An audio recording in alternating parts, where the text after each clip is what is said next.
Igisirikare cya leta ya Repubulika Iharanira Demokarasi ya Kongo FARDC cyabujije abasirikare bacyo gutera AFC M23. Iki gisirikare cyabujije abasirikare bacyo kugaba ibitero ku birindiro by'ihuriro AFC M23 rirwanya ubutegetsi bw'iki gihugu. Ubutumwa bwa Telegram bwanditswe n'ubuyobozi bwa FARDC bumenyesha abasirikare ba Kongo ko bagomba kubahiriza gahunda z'amasezerano zikomeje. FARDC yamenyesheje aba basirikare ko umwanzi nabatera bagomba gusubizanya imbaraga nyinshi bagahangana nawe. Tariki ya 19 Nyakanga 2025 AFC M23 na leta ya RDC bashyize umukono ku mahame ngenderwaho agana ku masezerano y'amahoro, bibifashijwemo na leta ya Katari yabinyujije mu biganiro. Mu ngingo ziri muri aya mahame harimo ko impande zombi zihagarika imirwano burundu, aho buri ruhande rugomba kuguma mu bice rugenzura, ntihabemo kugerageza gufata ibindi bice.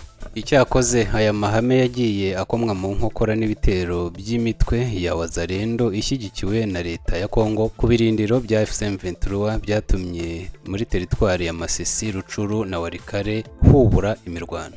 Mu cyumweru gishize AFC M23 yambuye Wazalendo agace ka Marema, groupement ya Nyamaboko ya mbere muri Masisi, nyuma yaho igabweho ibitero na Wazalendo muri Ruke na Gatobotobo. Amakuru ava muri Kivu y'Amajyaruguru yemeza ko guhera kwa 29 Nyakanga AFC M23 iri kongera abarwanyi mu gace ka Kateku kari muri groupement ya Ikobo muri teritwari ya Warikare, mu gihe ishinja ingabo za leta gutegura intambara bundi bushya. Ku rundi ruhande kandi AFC M23 nayo yarekuye abasirikare b'u Burundi yari yarafashe mpiri. AFC M23 irwanya ubutegetsi bwa Repubulika Iharanira Demokarasi ya Kongo yarekuye abasirikare b'u Burundi yari yarafashe mpiri mu bihe bitandukanye nk'uko igihe bitangaza. Abasirikare b'u Burundi batangiye kurwanya AFC M23 mu ntara ya Kivu y'Amajyaruguru mu Gushyingo umwaka wa 2023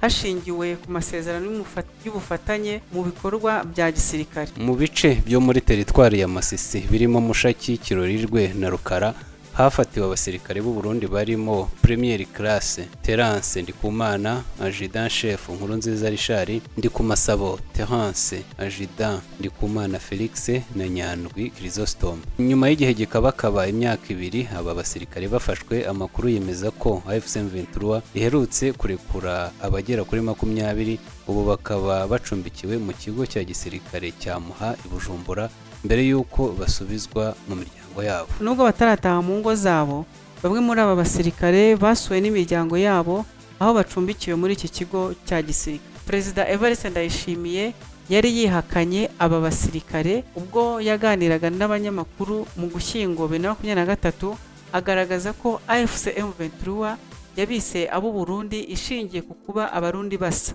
Yasobanuye ko ahubwo ari abarwanyi b'umutware Ditabara. Icyo gihe yagize ati, muzi ko tumaze kubona abo muri Red Tabara bari muri 23, abarundi ntibasa. None umuntu yambaye impuzankano akavuga ngo nafasha abarundi, wowe umurundi mutava mu ntara imwe uramuzi? Iyo ni intambara yo kwica umutwe. Ubwo abasirikare bafashwe biri berekwaga itangazamakuru bagana mu basirikare basabye imiryango mpuzamahanga